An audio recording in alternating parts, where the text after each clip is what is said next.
دریافت فرمایا ہے کہ کچھ جملے ہیں کہ ان کا بولنا عقیدے کے خلاف ہے. مثلاً I have unlimited power, I am enough, I believe in my volunteers, I can overcome everything, etc. یہ جملے بولنے والے پہ ڈیپینڈ کرتا ہے اور موقع. ہم ایسے ہی کسی شخص کے کلام کو اس کا مفہوم پوچھے بغیر فتوے کی زد میں نہیں لا سکتے. اس سے پوچھنا چاہیے کہ آپ جو کہہ رہے ہیں کہ آئی ہیو انلمیٹڈ پاور، یہ اس کا بیک گراؤنڈ کیا ہے؟ اگر اس انسان کا عقیدہ ٹھیک ہے اور وہ اللہ ہی کے لیے طاقت مانتا ہے اور غصے میں اس نے ایسا جملہ کہہ دیا ہے کہ کسی کو سمجھانے کے لیے کہ اس ڈپارٹمنٹ میں مجھے کھلی چھٹی ملی ہے، اس ڈپارٹمنٹ میں مجھے چیک کرنے والا کوئی نہیں ہے، تو ممکن ہے وہ ٹھیک ہی ہو. اصول کی باتیں دو ہیں. اصول کی بات یہ ہے کہ ہر آدمی جو کچھ اپنے قلم سے لکھتا ہے یا زبان سے کہتا ہے، سب سے پہلا حق اس کا بنتا ہے کہ وہ اپنے جملے کی تشریح کرے.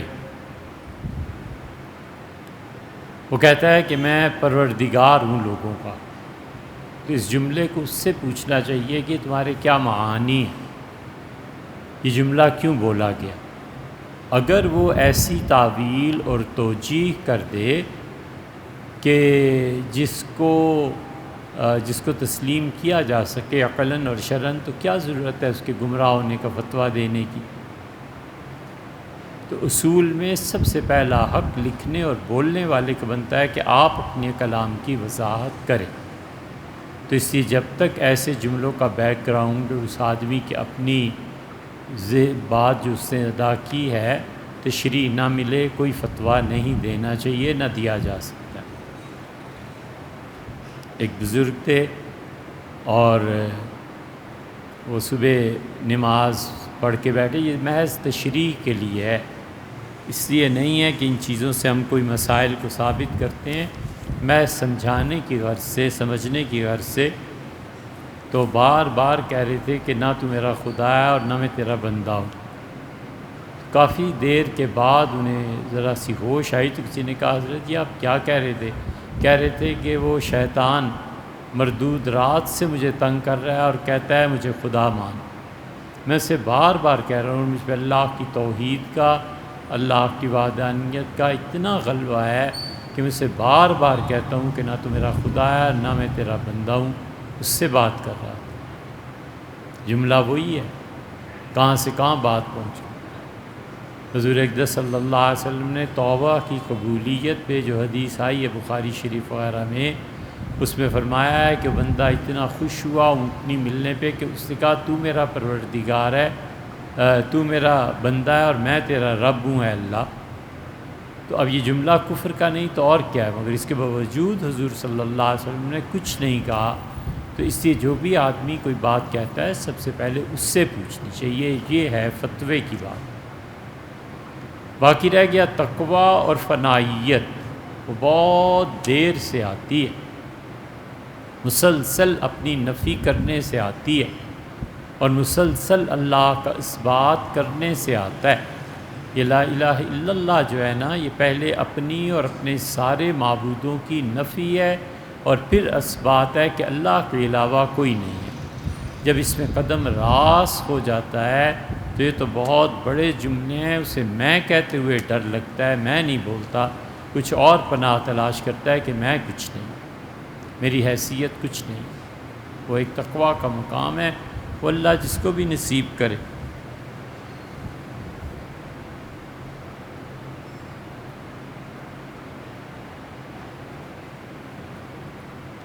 بیٹھ کر پاجامہ پہننا سنت ہے، فقہا نے مستحب لکھا ہے، اور اس کی وجہ یہ ہے کہ کھڑے ہو کے پہنے گا تو گر بھی سکتا ہے، چوٹ بھی لگ سکتی ہے.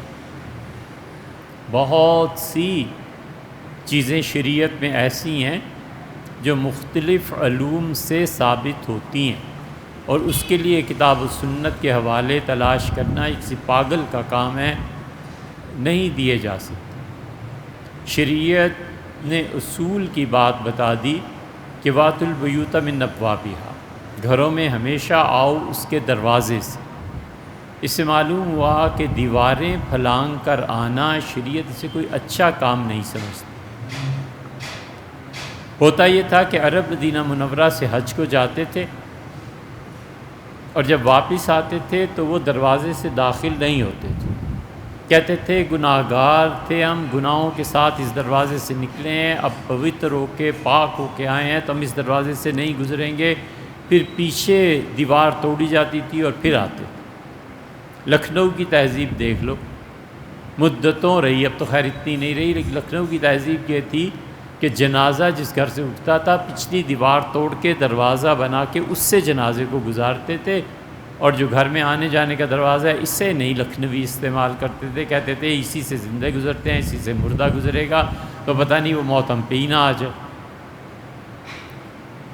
اللہ نے عربوں کو کہا کہ وَأْتُوا الْبُيُوتَ مِنْ أَبْوَابِهَا، گھروں میں ان کے اصل دروازوں سے داخل ہوا کرو۔ یہ کیا فضول، یہ ایک کلیہ قاعدہ میں مل گیا نا۔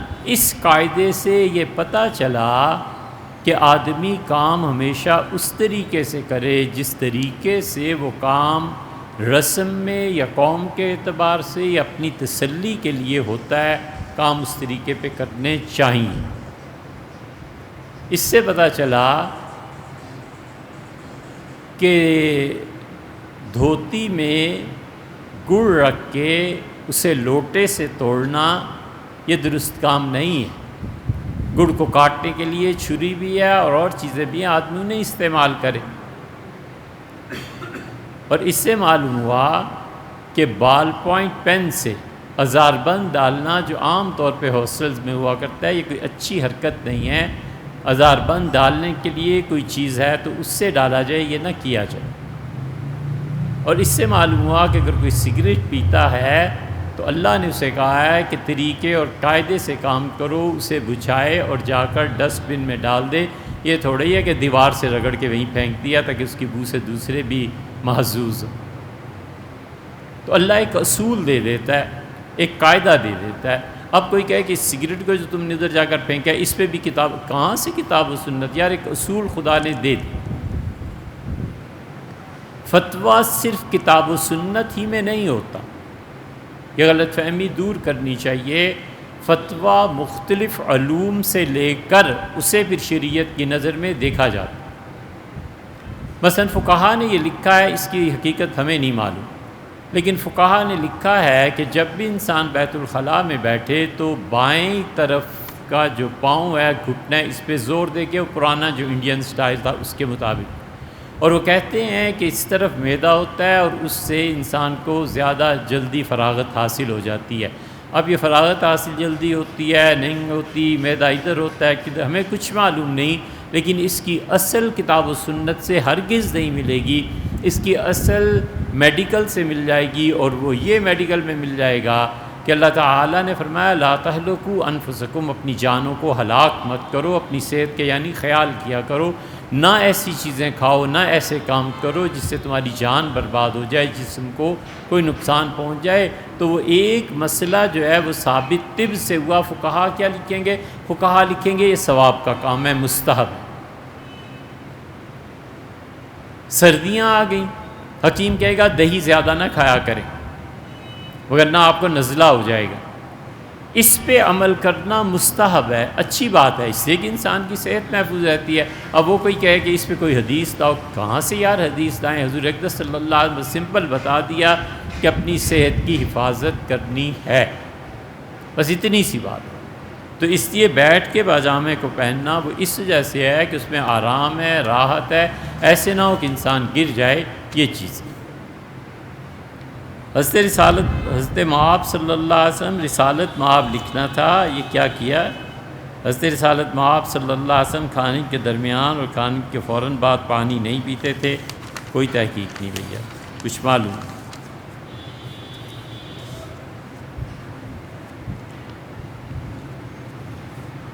سوال یہ ہے کہ توانائی کے تحفظ کے قانون کے تحت توانائی نہ تو بنائی جا سکتی ہے نہ ہی تباہ کی جا سکتی ہے۔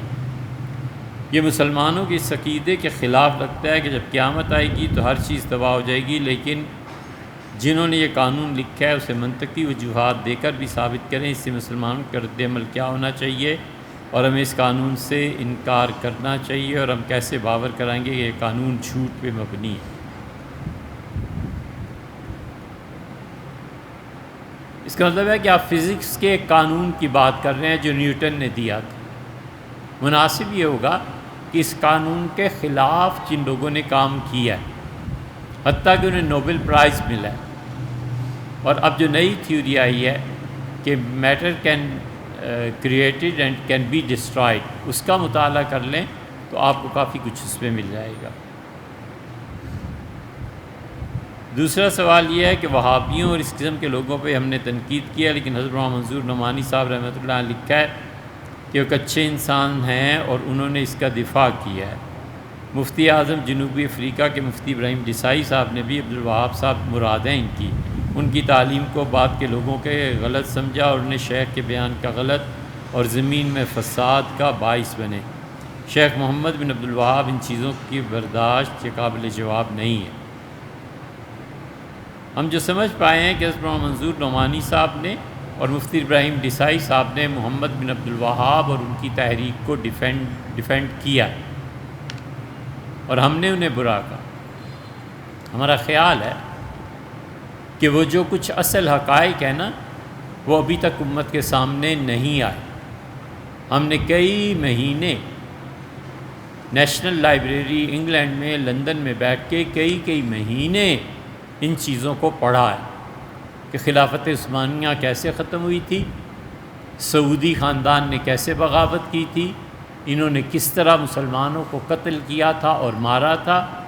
پھلواری شریف ہندوستان کی مشہور خانقاہ، اور ہمارے مخدوم زادے بھی ہیں، اور ہم ان کو انتہائی عزت اور ادب کی نگاہ سے دیکھتے ہیں۔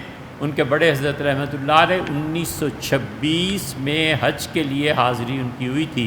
جو خطوط انہوں نے لکھے ہیں وہ، اور جو نادر شاہ کی تحریک تھی ایران کے خاتمے کے لیے، اور عثمانیوں نے جو کچھ لکھا تھا، اور عثمانیوں کے خلاف یہ کس طرح ہوئے، اور خاص طور پہ ان وہابیوں نے مدینہ منورہ میں کیا کیا۔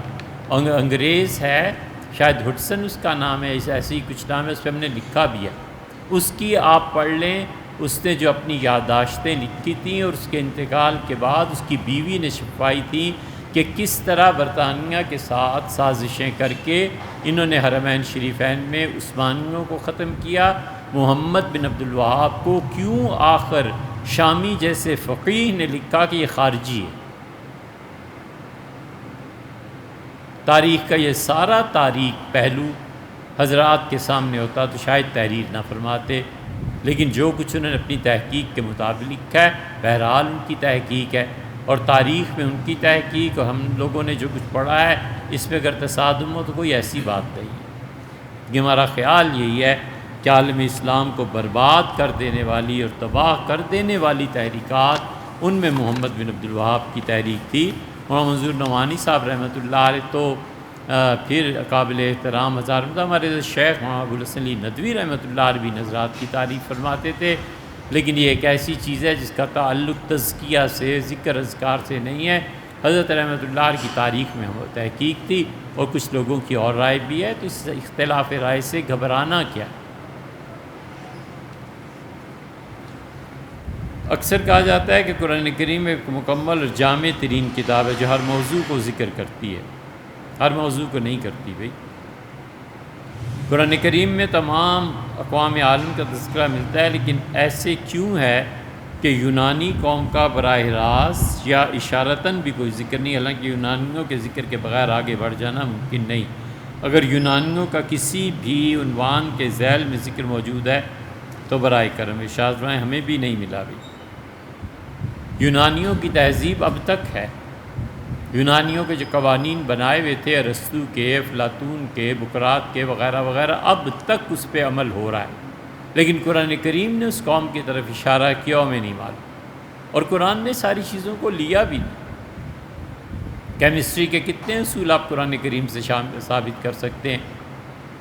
جیومیٹری کتنی آئی ہے قرآن کریم میں؟ یہ سب چیزیں ایسے ہی ہیں کہ قرآن اصل میں ہدایت کی کتاب ہے، رسالت کی، اور اس کا واحد موضوع قرآن کا انسان ہے کہ دنیا میں جس انسان کے اخلاق اچھے ہوں اور آخرت میں اللہ کی خوشی کو پالے، اور بس قرآن اس کے علاوہ بحث نہیں کرتا۔ قرآن کو کوئی غرض نہیں ہے کہ زمین گھومتی ہے یا ساکن ہے، سورج گھومتا ہے یا ساکن۔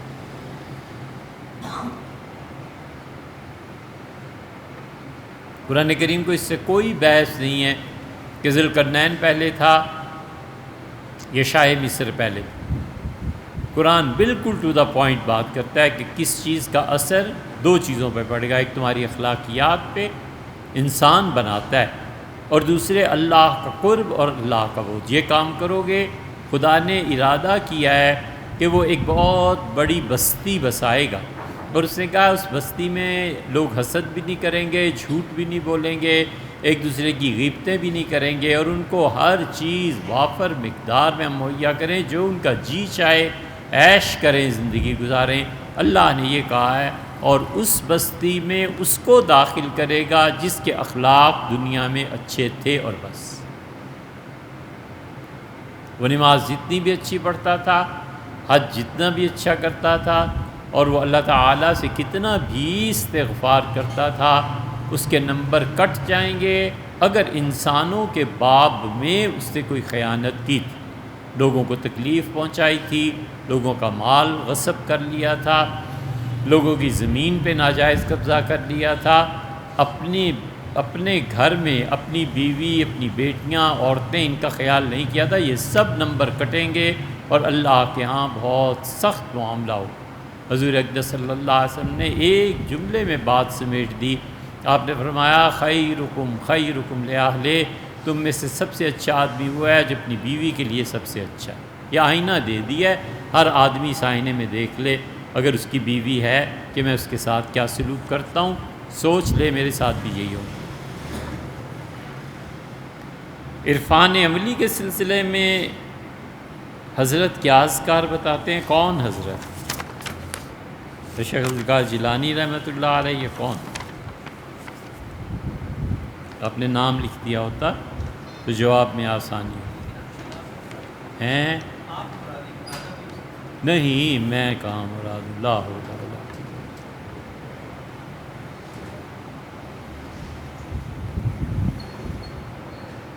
خدا نہ کرے کہ کبھی ہمارے وہم و گمان سے بھی یہ بات گزرے۔ حجامہ کی ایک مسلمان کی زندگی میں کیا حیثیت ہے؟ حضور اقدس صلی اللہ علیہ وسلم کو معراج میں تحفے کے طور پر دیا گیا تھا۔ حضور اقدس صلی اللہ علیہ وسلم نے فرمایا تھا کہ میں جب معراج میں گیا تو فرشتوں کی میں نے جماعتیں دیکھی، یا بہت زیادہ فرشتے دیکھے، جو یہ کہتے تھے کہ اپنی امت کو جا کے کہیے گا کہ وہ حجامہ کرائیں۔ اور یہ بھی ایک جگہ آیا ہے کہ اس میں صحت ہے امت کے لیے، لیکن یہ حجامہ کرانا کوئی فرض واجب نہیں ہے۔ کوئی آدمی بیماری کے طور پہ کراتا ہے کہ اس سے شفا مل جائے، بہت اچھی بات ہے، اس کی شائز ہے۔ شریعت نے کب اسے منع کیا ہے کہ وہ میڈیکل میں نہ جائے، یا وہ ہومیوپیتھک میں نہ جائے؟ حکمت کا علاج ضروری ہے۔ شریعت نے کب کہا ہے حجامہ؟ جو اس کے ذہن میں آتا ہے یا اسے کوئی مشورہ دیتا ہے کہ اس میں آپ کا علاج ہے، اختیار کر لینا چاہیے، کیونکہ اپنی جان، اپنی صحت بچانا ضروری ہے۔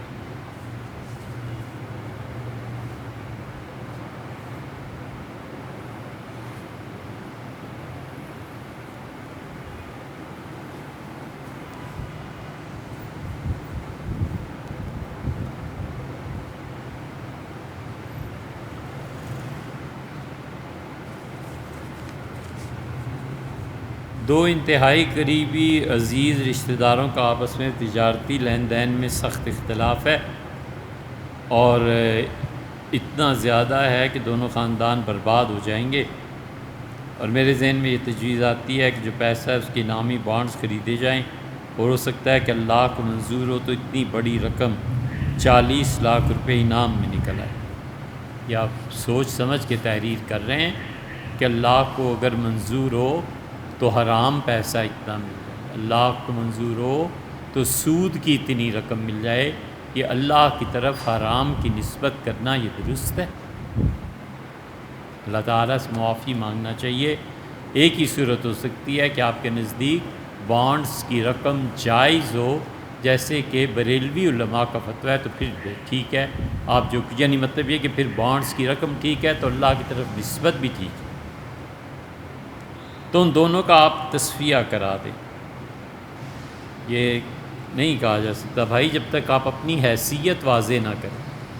آپ کی حیثیت قاضی کی ہے، آپ کی حیثیت دادا کی ہے، آپ کی کیا حیثیت ہے؟ کس حیثیت میں آپ دونوں کو منوا سکتے ہیں؟ اگر آپ کی حیثیت اتنی نہیں ہے تو ضرورت کیا ہے اس قسم کی چیزوں میں دخل دینے کی؟ اپنی عاقبت کی انسان فکر کرے۔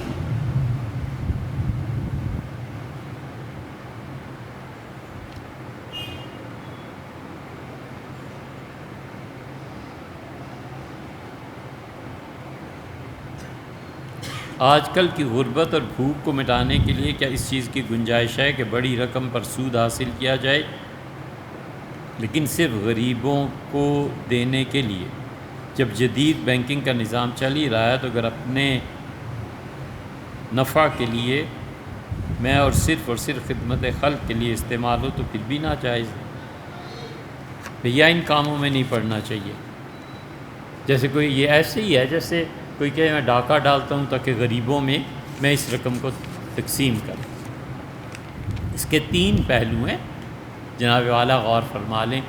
ایک تو خالصتاً پیسہ اس لیے رکھنا کہ اس سے جو سود ملے اس سے میں غریبوں کی مدد کروں، یہ تو بالکل درست نہیں، اس کام میں پڑنا ہی نہیں چاہیے۔ اس خطے میں غربت مٹانے کے بجائے آپ مہربانی کر کے اگر اس نظام پہ کام کرتے کہ ہم کسی طرح اس ماحول کو اس کو تبدیل کریں، کسی طرح یہ سسٹم تبدیل کریں ہم سب مل کے، کہ جس کے تحت غریبوں کا خون چوسا جاتا ہے، جس کے تحت دین کا کارڈ استعمال کر کے اپنی حکومتیں قائم کی جاتی ہیں، جس کے تحت جعلی ملاؤں سے فتوے لے لے کے اپنے آپ کو صلاح الدین ایوبی بنایا جاتا ہے۔ کسی طرح ہم اس نظام کے خلاف اس نظام کو ختم کرنے کی کوشش کریں، پھر ہی ہو سکتا ہے، ادروائز کبھی بھی اس خطے سے غربت نہیں نکلے گی۔ شاید حضرت مہدی آ جائیں تو بھی نہ نکلے، ان کے زمانے کے بعد جب عیسیٰ علیہ السلام کا زمانہ آئے گا تو پھر تبدیلی آئے گی۔ ادروائز ہندوستان، پاکستان، نیپال، سری لنکا، بنگلہ دیش، یہ سارے علاقے ہمارے دیکھے ہوئے ہیں اور ہم مہینوں یہاں رہے ہیں، یہ دیکھتے رہے ہیں کہ ان قوموں کے رجحانات کیا ہیں۔ غربت یہاں سے مٹ ہی نہیں سکتی۔ عالمی طاقتوں نے اس قدر جکڑ لیا ہے کہ غربت تو بعد کی بات رہی، وہ اپنے اخلاقیات کو برباد کر دینے والی چیزیں جو مسلط کر رہے ہیں نا، اس سے کہاں جان چھڑا کے جانا ہے؟ آپ میں سے جو لوگ لندن، امریکہ وغیرہ رہتے ہیں یا کینیڈا یا ان ممالک میں، ان کے یہاں چلے جاؤ، بازاروں میں، گلیوں میں کئی جگہ لکھا ہوا ملے گا سیکس شاپ۔ یہی چیز انگریزوں نے ہندوستان میں کی تھی، لاہور میں تھی، کلکتہ میں تھی، دلی میں تھی، لکھنؤ میں تھی، پنڈی میں تھی۔ اس زمانے کے مفتیوں کو پڑھو تو اس میں لکھا ہوا ملتا ہے کہ حضرت اس دکان پہ جانا جائز ہے یا ناجائز ہے۔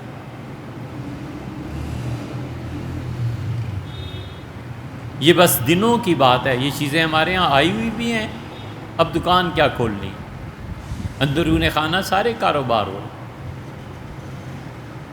تو اس لیے قطعاً ان چیزوں میں پڑنا ہی نہیں چاہیے۔ اللہ نے جو کچھ آپ کو دیا ہے آپ اس پہ اکتفا کیجئے، یہ سوچئے بھی نہیں کہ آپ اپنا پیسہ آپ سود پہ رکھیں اور اس سے غربت۔ دوسری صورت یہ ہے کہ پیسہ خود بخود آ جاتا ہے، آپ نے کسی بھی وجہ سے اکاؤنٹ کھلوایا، اس پہ پیسے آ جاتے ہیں۔ یہ پیسے بینک میں نہیں چھوڑنے چاہیے۔ حضرت مفتی کفایت اللہ صاحب رحمۃ اللہ علیہ نے یہ لکھا ہے، اور ہم نے ملک سے باہر یو ایس میں بھی بعض لوگوں سے، ہمیں تو اس کی مطلب اطمینان ہے، آپ بھی تحقیق کر لیجئے، کہ وہ کہتے تھے یہ پیسہ جتنا پھر جمع ہو جاتا ہے یہ چلا جاتا ہے چرچ میں اور عیسائیت کی تبلیغ کے لیے کام آتا ہے، اس لیے اس پیسے کو نہیں چھوڑنا چاہیے۔ وہ کسی ذریعے سے مل جائے تو اس کو لے کے اپنے خاندان میں دیکھیں، جو سب سے زیادہ غریب خاندان میں آدمی ہے نا، مرد یا عورت، اسے دے دینا چاہیے۔ عام مسلمانوں کو بھی نہیں، ہر شخص کو چاہیے کہ اپنی فیملی کو مضبوط کرے، اپنے خاندان کو مضبوط کرے، اپنے خاندان میں رشتے کرے، ایک دوسرے کے جو کزنز ہیں ان کے ساتھ تعلقات کو بحال کرے۔ ایسے نہ ہو کہ کل آپ اعتراض کریں کہ سیدنا عمر رضی اللہ عنہ تو کہتے تھے باہر سے رشتے لیا کرو، یہ امیر المومنین فرماتے تھے۔ سیدنا عمر رضی اللہ عنہ کہتے تھے کہ اگر تم چاہتے ہو کہ تمہاری اولاد کا قد بڑا ہو تو لمبے قد کی عورتوں سے شادی کرو، اور امیر المومنین رضی اللہ عنہ نے فرمایا کہ باہر اور خاندانوں اور قبائل سے رشتے لیا کرو تاکہ تم میں ان کا خون آ کر ملے اور بہتر نسل وجود میں آئے۔ یہ اپنی جگہ ہے، لیکن اب یہ جو دور آ گیا ہے اس میں تو صحیح رشتہ ملنا ہی مشکل۔ لڑکی ہے تو اس کو لڑکا، اور لڑکا ہے تو اس کے لیے لڑکی، اور تعلیم کا معیار اور رہنے کا سٹینڈرڈ اور کیا کیا مصیبتیں ہیں۔ یہ ماؤں سے پوچھیں جو بیچاری کتنی پریشان ہے، اور بچیوں سے پوچھیں جن کے سر میں چاندی کے تار آ گئے ہیں اور رشتہ مناسب نہیں ملتا۔ اس لیے اپنے خاندان میں، اپنی فیملی میں دیکھنا چاہیے کون سب سے زیادہ محتاج ہے، اسے دے دینا چاہیے۔ اور تیسری بات یہ ہے کہ غربت مٹانے کی بجائے آپ اس نظام کو تبدیل کرنے کی کوشش کریں۔ آپ کچھ بھی نہیں کر سکتے، اپنے خاندان کے بچوں کو پڑھائیں، آپ کا حلقہ ہے، اس میں شعور پیدا کریں کہ ہم حیوانوں کی طرح جی رہے ہیں اور ہمیں یہ منظور نہیں ہے، ہم نے یہ نہیں کرنا۔ ہم سے جہاں تک ہو سکتا ہے ہم اپنے معاشرے میں، اپنے گھر میں، اپنے دفتر میں عدل کو قائم کریں گے۔ حتیٰ کہ دو گاڑیاں ہیں اور ایک دوسرے سے لڑ رہا ہے، اس میں سے جس نے غلط پارکنگ کی ہے، صحیح بات کہنے والی کی ہم حمایت کریں گے اور برسر بازار کہیں گے کہ بھائی یہ تمہارا دوست ٹھیک کہہ رہا ہے، آپ نے کیوں گاڑی غلط پارک کی، آپ کو نہیں کرنا چاہیے تھا۔ جہاں حق مل جائے اس کی تائید میں کم سے کم بولنا تو چاہیے۔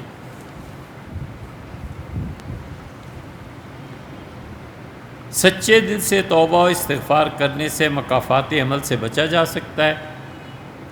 یہ بھیا اللہ کا اور آپ کا معاملہ، اللہ چاہے تو کیوں نہیں بچا جا سکتا۔ یونس علیہ السلام کی قوم پہ عذاب کا مسئلہ نہیں آ گیا تھا، اور اللہ تعالیٰ نے فرمایا مئۃ الف او یزیدون، 1,00,000 سے زیادہ آدمی تھے، اور جب عذاب آنا شروع ہوا تو وہ بھاگ کھڑے ہوئے اپنی بستیاں چھوڑ کے، کھلے میدان میں جا کے انہوں نے اللہ سے دعا مانگی، تو اللہ تعالیٰ نے فرمایا جب ہمارا عذاب آ جاتا ہے پھر وہ کبھی نہیں ٹلتا الا قوم یونس۔ ہاں، یونس علیہ السلام کی قوم تھی، ہمارا عذاب آیا ہوا تھا اور آئے ہوئے عذاب کو ہم نے پھیر لیا۔ یہ اللہ کا معاملہ ہے، یہ اللہ کے ساتھ کسی بھی فرد کا تعلق۔ موجودہ دور میں داڑھی بطور فیشن، یار جو جتنی بھی رکھتا ہے نا رکھنے دو، نہ کرو، اس بحث میں نہ پڑو، جو جتنی بھی رکھتا ہے رکھنے دو۔ آپ کے ہاں فقہ جعفریہ اور فقہ مالکیہ، ان دونوں میں چھوٹی داڑھی رکھنے کی گنجائش ہے۔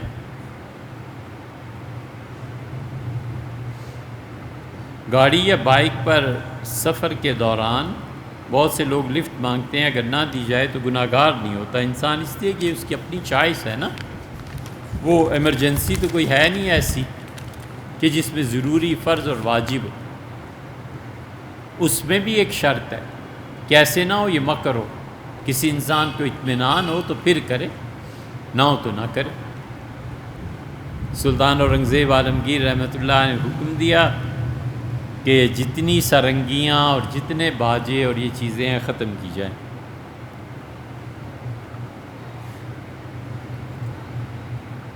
بڑا شور مچا، جتنے بازار تھے سرد پڑ گئے، قوالوں نے بڑا شور مچایا۔ تو بادشاہوں کی عادت تھی کہ جب سفر وہ کرتے تھے تو کئی اونٹ گاڑیاں، ہاتھی یہ ساتھ چلتے تھے، سینکڑوں گز کپڑا گاڑیوں میں پڑا رہتا تھا، جانور بندھے رہتے تھے۔ بادشاہ سلامت نے جو دینا ہوتا تھا وہ کہتے اچھا اسے اتنا گز کپڑا دے دو، یہ کر دو، یہ کر دو۔ تو یہ سارے موسیقار ان کے دربار میں گئے تو انہوں نے کہا نہیں ہو سکتا، میں اجازت نہیں دوں گا۔ پھر انہوں نے سفارشیں کروائیں، وہ بھی رد ہو گئیں، خود گئے تو بھی رد ہو گیا، کوئی حربہ نہ چلا۔ تو ایک دن سلطان اورنگزیب رحمۃ اللہ علیہ گزر رہے تھے اور لاشیں ہی لاشیں پڑی ہوئی تھیں، تو انہوں نے جو منظر دیکھا تو بہت غور سے دیکھتے رہے، پھر مسکرائے اور چل پڑے۔ تو جب آخر پہ پہنچا ان کا قافلہ تو وہاں پہ سارے بیٹھے ہوئے تھے، تو سلطان اورنگزیب کو وزیروں نے کہا کہ حضرت یہ سب میتیں ہیں، کچھ کفن دفن کے لیے کچھ ہو جاتا، کچھ پھینک جاتے۔ تو آخر پہ پہنچ کے وہ موسیقار بیٹھے ہوئے تھے۔ سلطان نے کہا میں دیکھ کے کچھ سمجھ گیا تھا، لیکن بس یہ کہنا ہے کہ قبر ذرا گہری کھودنا۔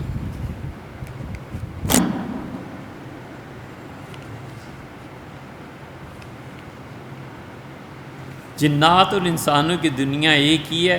نہیں جی، کہاں ایک ہے صاحب، جنات کی دنیا بالکل الگ ہے، وہ دنیا اور دنیا۔ وہاں جنات ہے، ان کی حکمرانی ہے، ان کے اپنے حلقے ہیں، پڑھنا پڑھانا ہے، ان کی دنیا بہت بہت عجیب و غریب ہے۔ ان کی دنیا میں کافر ہیں، ان کے آپس میں جنگیں ہوتی ہیں، ان کے ہاں جنازے پڑھے جاتے ہیں۔ آئے کیسے ایک ہو گیا؟ ہاں دیکھنے میں ارتباط ہے، لیکن یہ پردہ جو ان کے اور ہمارے درمیان ہے یہ کبھی بھی نہیں اٹھے گا۔ والدین کے برے اعمال کا وبال اولاد پہ ہوتا ہے، بالکل ہوتا ہے۔ یہ آیا ہے کئی جگہ پہ کتاب و سنت سے۔ آپ دیکھیں نا دوسری طرف بھی اللہ نے فرمایا وَمَنْ صَلَحَ مِنْ آبَائِهِمْ، اور ان میں سے جن کا باپ دادا نیک ہوگا ہم اسے نوازیں گے۔ اسی طرح جب ماں باپ کرتوت کرتے ہیں نا تو اولاد کو بھگتنی پڑ جاتی ہیں بہت سی چیزیں۔ اسی لیے اللہ فرماتا ہے کانا ابوہما صالحا، ان کا باپ بڑا نیک آدمی تھا، ہم نے اس کی دولت کی حفاظت کر لی۔ تو بہت مرتبہ اس کے برعکس بھی ہو jata ہے کہ والدین کے گناہ جو ہوتے ہیں وہ اولاد کے بھی آڑے آ جاتے ہیں۔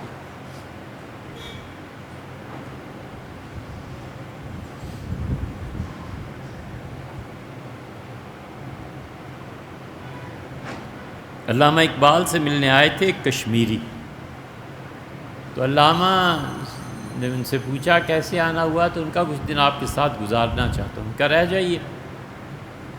کچھ دن وہ رہے لاہور، تو علامہ ان کو دیکھتے رہو پیرزادے تھے۔ جب جانے لگے تو علامہ نے کہا کہ جناب والا کا آنا سمجھ میں نہیں آیا، کتنے دن میرے پاس رہ کے کیا ہوا؟ انہوں نے کہا علامہ صاحب میں ایک عام سا آدمی ہوں، اور میرے آباء و اجداد مشائخ تھے اور اولیاء کرام میں سے تھے، اور میں کشمیر میں درگاہ فلاں اس پہ بیٹھا ہوں، سجادہ نشین ہوں۔ بات اس نے بڑے پتے کی گئی۔ اس نے کہا باپ دادا کی پینشن کھا رہا ہوں، نیکیاں انہوں نے کی تھیں، نفع مجھے بھی مل رہا۔ انہوں نے کہا علامہ صاحب میں نے خواب میں دیکھا کہ حضور اقدس صلی اللہ علیہ وسلم نماز پڑھانے کے لیے تشریف لائے عالم ارواح میں، اس کی رسائی تھی عالم ارواح تک۔ کہنے لگا صحابہ رضی اللہ عنہ نے صفیں بنا لی، اور حضور صلی اللہ علیہ وسلم قریب تھے کہ تکبیر کہتے پیچھے ایک دم سے مڑے اور فرمایا اقبال نہیں آئے؟ تو عرض کیا گیا کہ اقبال نہیں آیا۔ تو فرمایا اچھا اسے آنے دو، پھر میں نماز پڑھاؤں گا۔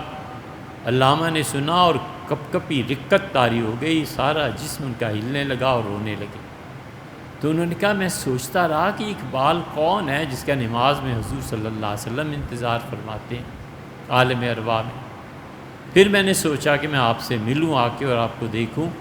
تو علامہ صاحب آپ کو دیکھا ہے، ظاہراً کوئی شریعت کی اتنی بڑی چیزیں آپ میں نہیں ہیں، لیکن لگتا ہے میری طرح آپ بھی باپ دادا کی پینشن کھا رہے ہیں۔ بھئی ایک چیز رہ گئی بھئی جس پہ بہت زیادہ اعتراضات اور بہت لوگوں نے ہمیں فون کیے ہیں، وہ یہ ہے کہ اہل تشیع کا یہ عقیدہ ہم نے پچھلی مرتبہ بیان کیا تھا کہ سیدنا علی رضی اللہ عنہ کو حضور اقدس صلی اللہ علیہ وسلم کے بعد سب سے افضل مانتے اور سمجھتے ہیں، تو ہم اب بھی اسی پہ قائم ہیں، اہل تشیع کا یہ عقیدہ ہے۔ انشاءاللہ اس سوال کے جواب آئندہ پیش کرتے ہیں۔